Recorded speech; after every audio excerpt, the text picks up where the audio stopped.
반갑습니다. 찬이쌤입니다. 이번 영상에서는 세계지리라는 과목이 어떤 과목인지 자세하게 알아보는 시간을 갖도록 하겠습니다. 바로 가시죠!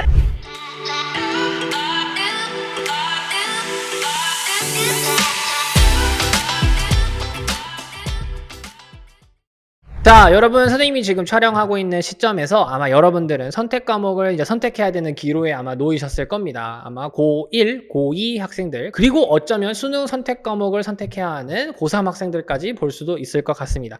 세계지리라는 과목을 과연 선택해도 될까라고 고민하시는 분들, 오늘 해답을 다 얻어서 가시길 바랍니다. 자, 그러면 세계지리라는 과목이 일단 어떤 것을 좀 배우는 과목인지를 좀 알아야 될 것 같습니다. 지리가 무엇인지를 좀 알고 가면 좋을 것 같습니다. 지리가 무엇인지 한번 알아보도록 하겠습니다. 여러분이 지리가요, 한자인데요. 땅지자에 이롤리라는 글자를 사용해서 이루어진 한자어입니다. 한자어. 자, 이 지리는 그림으로 표현하면 바로 요겁니다. 인간이 땅을 딛고 살고 있지 않습니까? 네.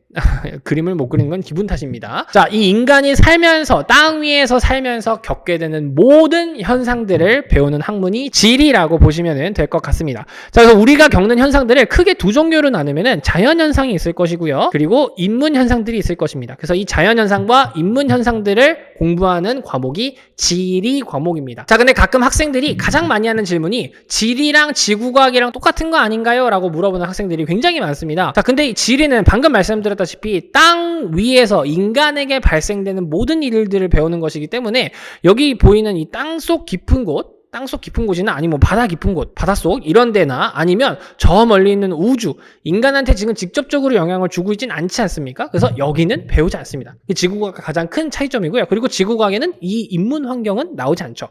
네, 오로지 자연 환경만 나오는 걸로 알고 있습니다. 네, 그래서 지구과학과 전혀 같은 학문이 아닙니다, 여러분. 지리라는 건요. 자, 근데 이 지리라는 건 자연현상과 인문현상에 대해서 공부하는 건 맞는데 이 공부할 때 초점이 무엇이냐면 바로 where, 왜 이 현상, 왜 이 자연현상과 인문현상을 여기에서, 어디에서 볼 수 있습니까? 여기에 초점을 맞추고 공부를 하는 것이 지리라고 보시면 되겠습니다. 그래서 요걸 한 단어로 설명하면 바로 지역성입니다. 그 지역이 갖고 있는 고유한 특성이라는 뜻인데요. 이 지역성을 배우는 과목이 지리입니다. 그러니까 똑같은 자연현상과 인문현상을 배우더라도 어디서 이 지역성을 볼 수 있습니까? 바로 이게 초점이 되는 것이죠. 자, 방금 말씀드렸다시피 인간이 겪는 현상은 크게 두 가지 자연현상과 인문현상이 있다고 말씀드리지 않았습니까? 그래서 지리에서는 이 자연현상과 인문현상을 크게 나누고 그리고 여기서 어떤 것들을 배우냐면 자연현상에서는 이제 자연적인 지역성을 한번 보자고요. 우리 동네에는 빙하가 있어. 굉장한 지역성이죠. 우리 동네에는 화산이 있어. 굉장한 지역성이죠. 아니면 우리 동네에는 세계에서 가장 높은 산이 있어. 굉장한 지역성이죠. 네, 그러니까 지형에 대한 것도 배울 것이고요. 그리고 내가 사는 동네는 사막이야. 1년 내내 비가 내리지 않아. 내가 사는 동네는 세계에서 비가 가장 많이 와. 이런 것들도 다 지역성이 될 수 있겠죠? 그래서 기후도 배울 것입니다. 그래서 크게 자연현상에서는 지형과 기후를 배우는 것이고요. 그리고 인문현상에서는 굉장히 여러 가지가 있겠습니다만은 여기 세계지리 교육과정, 지리 교육과정에서는 어디에 어떤 도시들이 분포하고 있는가, 세계 도시는 어떤 것들이 있는가, 우리가 알고 있는 뉴욕이나 파리 이런 것들 있지 않습니까? 거기에 특징은 무엇인가? 이런 것도 배우기도 하고, 아니면 세계에서 인구가 가장 많은 곳과 적은 곳은 어딜까? 이런 거 있지 않습니까? 여러분 세계에서 인구 가장 많은 나라 아시잖아요.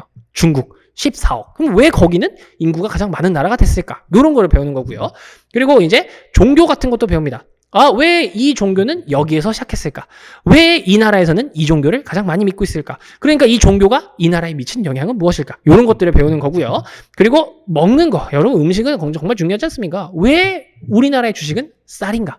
왜 아시아의 주식은 쌀인데 왜 저쪽 유럽 애들은 쌀을 먹지 않는가? 이런 것들을 배우는 겁니다. 네. 그리고 마지막으로 에너지를 배울 것입니다. 에너지. 자, 우리나라에는 석유가 한 방울도 안 나오지 않습니까? 근데 세계 절반의 석유를 갖고 있는 지역이 있습니다. 아니, 왜 거기에는 석유가 이렇게 다 몰려 있을까? 그런 것들을 배우는 거죠.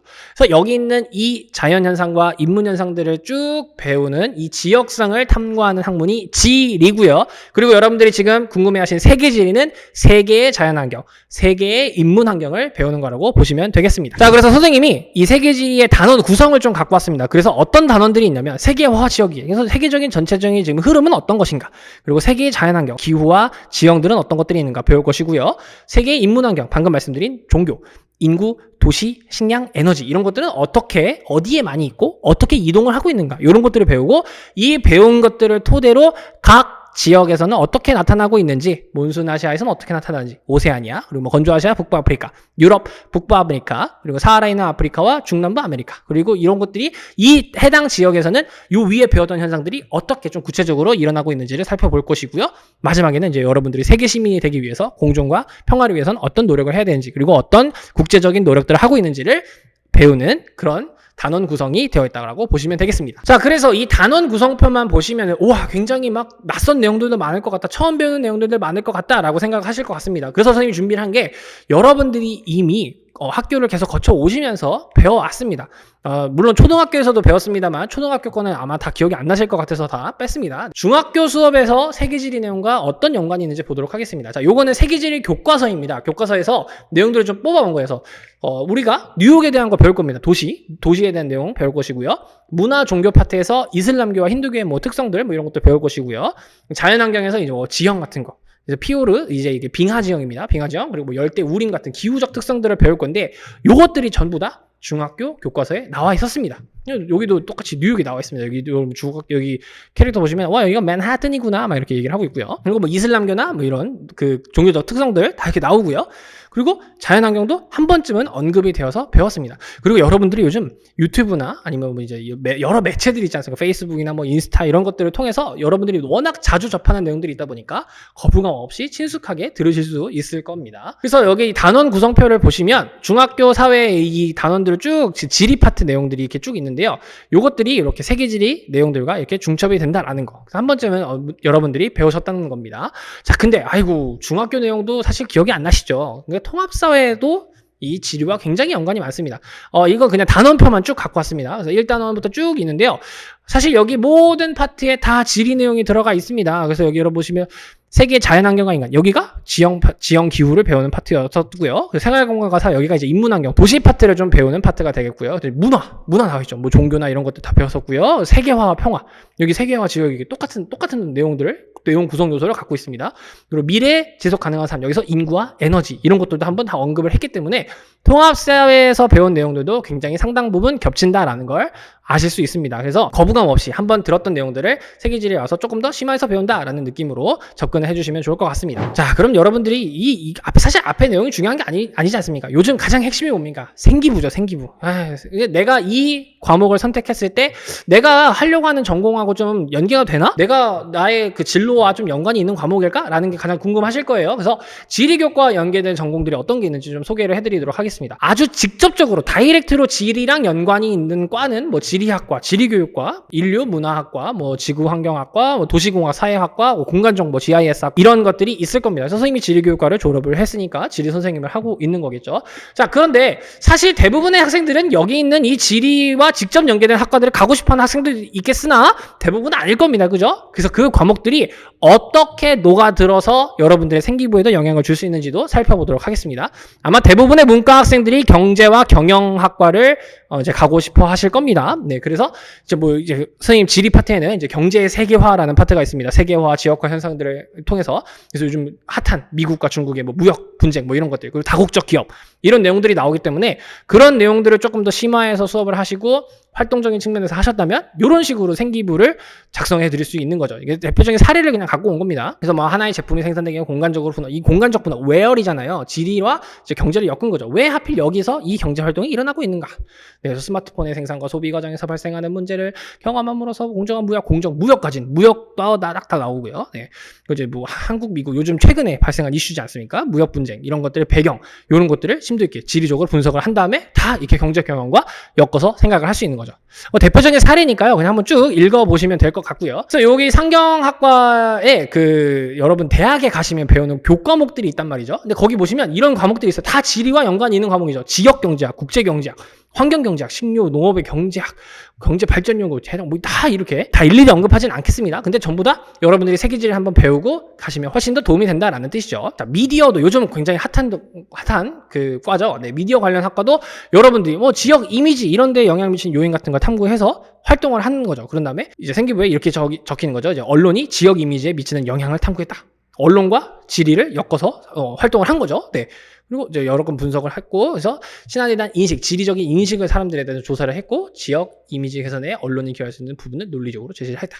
그러니까 여러분들이 딱 보면은, 세계지리 과목인데도 불구하고 미디어와 연관돼서 활동했겠군. 그러면 참 대학교 교수님들이, 얘는 참 너의 진로와 연관 있게 그 과목을 심도 있게 공부했구나라고 생각을 하실 수 있을 거 아닙니까? 네. 또 문화 콘텐츠도 굉장히 많을 겁니다. 요즘에 이제 뭐 K 막 이런 식으로 계속 퍼지고 있지 않습니까?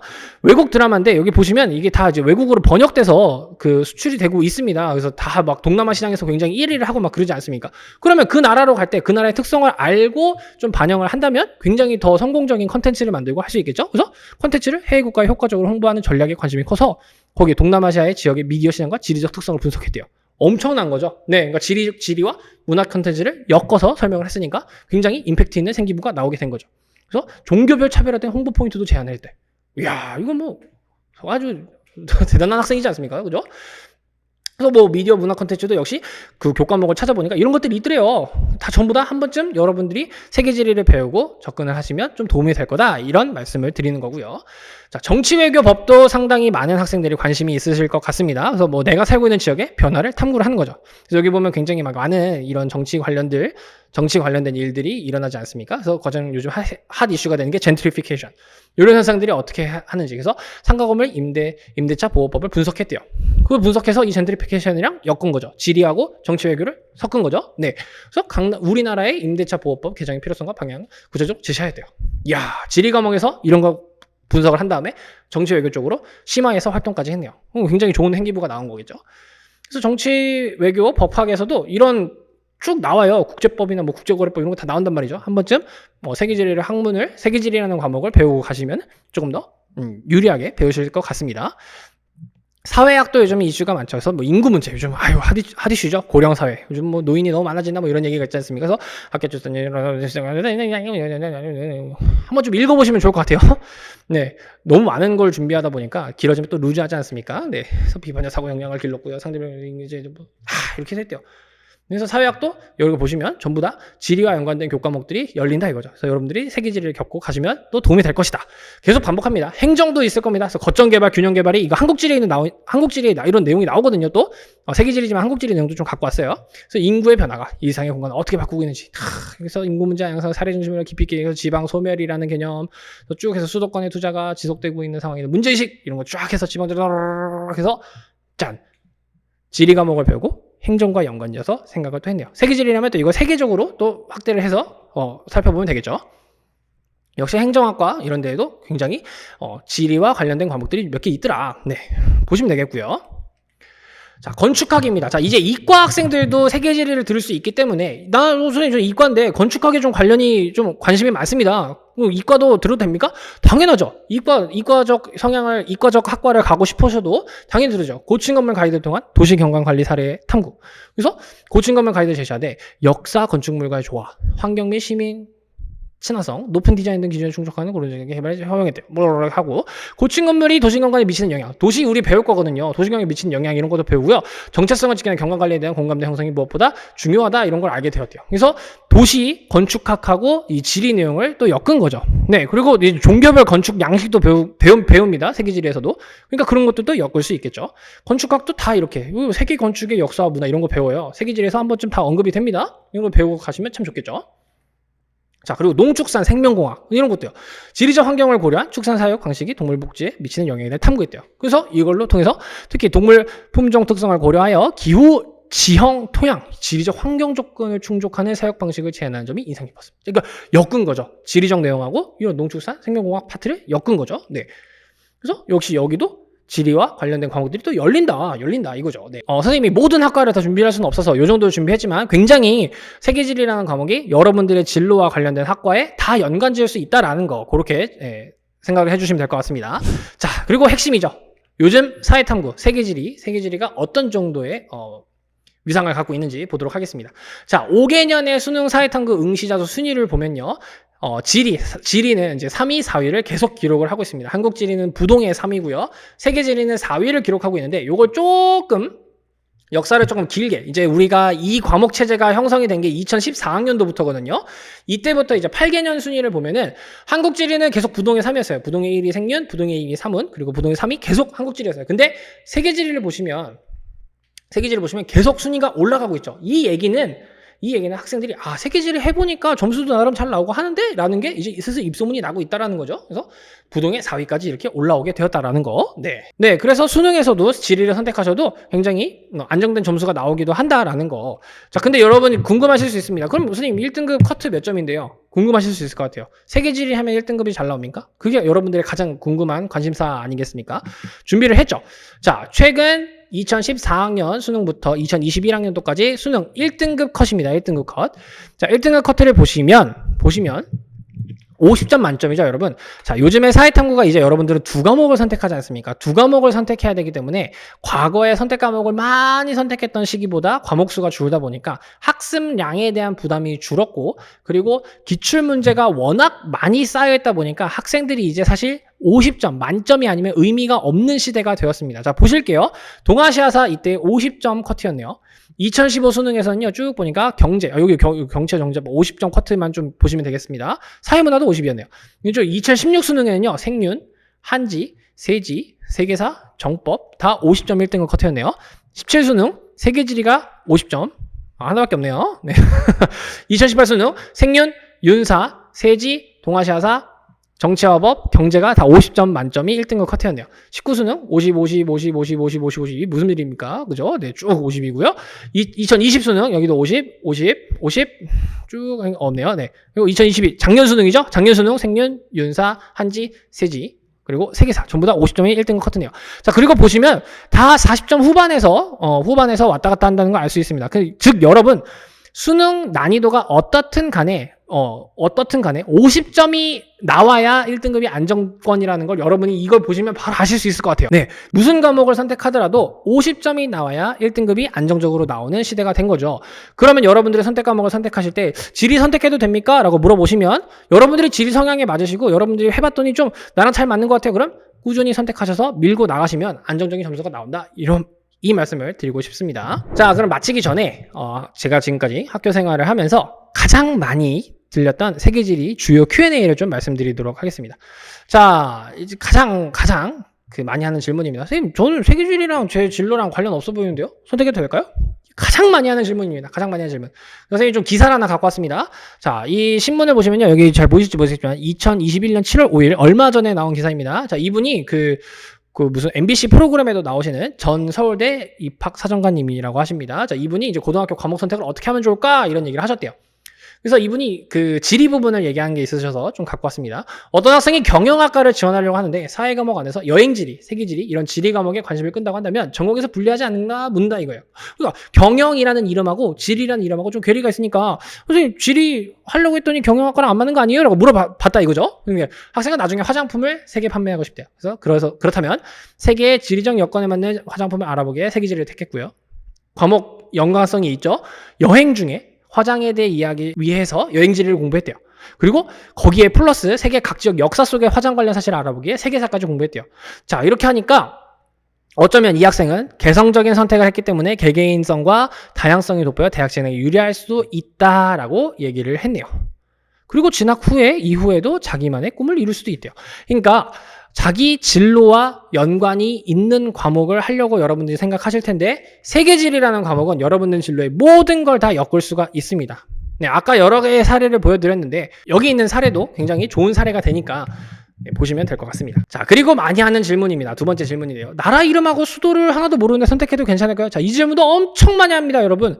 학생들이 세계지리 있잖아요. 나라 이름하고 수도 다 외워야 되는 거 아니에요? 이렇게 얘기합니다. 아니, 여러분, 전 세계 200개가 넘는 국가가 있는데 그 나라 이름하고 수도를 어떻게 다 외웁니까, 여러분? 그죠? 자, 이 나라 이름과 수도에 대한 편견을 여러분 좋아하시는 보이 그룹, 요즘에 대세죠? BTS를 예로 한번 설명을 드려보도록 할게요. 자, BTS. 자, 선생님이 그 유튜브에 올리는 영상이다 보니까 저작권 때문에 사진을 올릴 수 없다는 점 양해를 부탁드립니다. 자, BTS가 7명이죠, 여러분? 자, BTS가 이렇게 7명이 있는 걸로 알고 있습니다. BTS에는 이제 각각의 이제 멤버들이 이름을 갖고 있고 할 테죠. 아직도 선생님은 열심히 보고 있는데도 그 멤버들 이름하고 이걸 잘 매칭을 못해요. 나이를 먹고 있다는 거죠. 자, 여러분들이 지금 나라 이름하고 수도를 걱정하시는 거 있잖아요. 그게 이런 거예요. 이 BTS 이게 세계지리 과목이 이게 BTS인 거죠. 그러니까 학교에 BTS라는 과목이 열린 거예요. 그게 열려가지고 자 여기 이 멤버의 이름은 이렇게 물어본 겁니다. 이게 시험에 나왔다고 생각해 보세요. 완전 단편적인 지식을 묻고 있는 문제죠. 이게 나라 이름과 수도를 물어보는 거예요. 여러분 수능이나 평가원 모의고사 뭐 이런 데에서 나라 이름 물어봤을까요? 지금까지 단 한 번도 물어본 적이 없습니다. 단 한 번도 나라 이름을 물어본 적은 단 한 번도 없습니다. 왜요? 그냥 이거 너무 단편적인 지식이에요. 이거 물어보는 거는 세계지리 시험이 아니에요. BTS 팬들도 이건 너무 쉽단 말이죠. 단편적인 지식이란 말이야. 그럼 지리는 무엇을 내느냐? BTS를 예를 들면 이름을 물어보는 게 아니라 이 멤버의 포지션은 이 멤버가 1집에서 한 활동은 이 멤버의 보컬이냐, 댄스냐 이런 걸 물어보는 거 있지 않습니까? 이런 그 개개인의 특성을 물어본다 이거죠. 국가의 이름 그런 거 물어본 게 아니라 그 국가의 특성, 아까 말씀드린 지역성을 물어본다 이거죠. 네. 그러니까 이거 선생님이 유일하게 그 멤버 구분할 수 있는 게 RMC인데 RMC 사진을 딱 주고 이 멤버의 특징으로 옳은 것은 이렇게 문제가 나오는 거예요. 그럼 1번 영어에 능통하다, 2번 리더다, 3번 이름을 바꾼 적이 있다, 이런 거 있지 않습니까? 이름 바꾼 거 맞죠? 원래 램 몬스터였는데 리얼 미로 바꾼 걸로 알고 있는데 진정한 나가 되신 거죠. 네. 아무튼 그런 걸 물어보는 거예요. 그게 지리예요. 근데 이 멤버의 이름은 이런 거 안 물어봐요. 그러니까 이 나라의 이름은 이런 거 안 물어봅니다. 이 나라의 수도는 이런 거 안 물어봅니다. 이 나라의 특성으로 옳은 것은 이 멤버들만 묶었을 때 옳은 것은 그랬을 때 뮤직비디오 3분에 나오는 멤버들이다 이런 거 나오는 거죠. 그런 걸 물어보는 거예요. 그런 거. 네, 아시겠죠? 그리고 세계지리에서 여러분들이 또 가끔 하는 질문이 선생님 완전 이상한 지역 물어보던데 막 이래요. 한 번도 태어나서 들어본 적도 없는 나라가 나왔습니다. 이런 친구들이 있는데 솔직히 그건 거짓말입니다. 멤버가 7명이면 이 7명의 멤버만 물어보겠죠. 주요 멤버분들만 물어보는 거예요. BTS의 스태프들은 물어보지 않는단 말이에요. BTS의 매니저나 이런 것들은 사실 이분들이 메인이지 그분들이 메인은 아니잖아요. 안 물어본다고요. 세계의 주요 국가들만 문제에 나오게 되었습니다. 네, BTS의 스태프들 이런 거 식당 아주머니 이런 거 안 나온다 이거예요. 비유를 좀 이렇게 했는데 되셨을지 모르겠습니다. 자, 그 다음 마지막 질문입니다. 선생님 세계지리 공부량 엄청 많다는데요? 괜찮아요? 괜찮습니까? 자, 이것도 좀 팩트를 말씀드릴게요. 자, 당연히 공부해야 될 양은 어느 정도 있습니다. 있는데 앞에 했던 질문, 나라 이름과 수도를 외우려고 하시니까 공부량이 많아진다고 착각을 하시는 겁니다. 그러니까 원래 요만큼만 공부하면 되는데 나라 이름하고 수도하고 이만큼씩 공부를 하려고 하시는 거예요. 그렇게 공부 안 하셔도 됩니다. 지리는. 주어진 내용, 지역성을 위주로 공부하시면 정해진 공부량 가지고도 충분히 좋은 점수를 얻으실 수 있습니다. 네, 그러니까 공부량은 그러니까 이 항상 하는 말인데요. 여러분 이 공부를 하실 때 약간 학자가 된다는 마음으로 공부를 하시면은 절대 그 공부량 모든 걸 소화하지 못하십니다, 여러분. 아까 말씀드린 대로 지리는 인간에게 벌어지는 모든 현상을 다 배운다고 하지 않습니까? 그 모든 현상을 다 배우실 거 아니잖아요. 그죠? 우리가 교육 과정에 있는 내용, 그리고 시험에 자주 나눈 내용들, 그런 거 위주로 지역성을 파악하시는 위주로 공부를 하시면, 지역성이에요, 지역성 항상. 지역성을 위주로 공부하시면 공부량은 절대 많지 않습니다. 네, 다 감당 가능한 부분이에요. 네, 그래서 이렇게 답변을 드릴 수 있을 것 같아요. 자, 이렇게 해서 세계지리는 무슨 과목일까? 좀 짧은 시간에 좀 내용을 설명드리려고 했는데요. 도움이 되셨을지 모르겠습니다. 지금 아마 선택 과목을 선택해야 되는 순간이셔서 굉장히 많은 고민을 하고 계실 것 같은데 좀 도움이 되셨으면 좋겠고요. 언제든지 궁금한 게 있으시면은 댓글 남겨주시면 선생님이 답변해 드리도록 하겠습니다. 네, 사실 이 세계지리라는 거 혹시 한국지리를 고민하신다면 이 세계를 한국으로만 바꾸시면 돼요. 선생님이 지금 설명했던 거 세계를 한국으로만 다 바꾸시면 되는 겁니다. 한국 내에 있는 지역성, 한국 내의 지형, 한국 내의 기후, 한국 내의 도시, 한국 내의 식량 자원, 한국 내의 에너지 자원 이거 다 배우는 거니까 그렇게 체크를 하시면 되겠고요. 네, 영상이 여러분들이 과목 선택하시는데 큰 도움이 되셨기를 바랍니다. 네, 그래서 오늘 영상은 여기서 마치도록 하겠고요. 궁금한 거 있으시면 언제든지 댓글 남겨주시기 바랍니다. 선생님은 또 다음 영상에서 찾아뵙도록 하겠습니다. 다음 영상에서 만나요.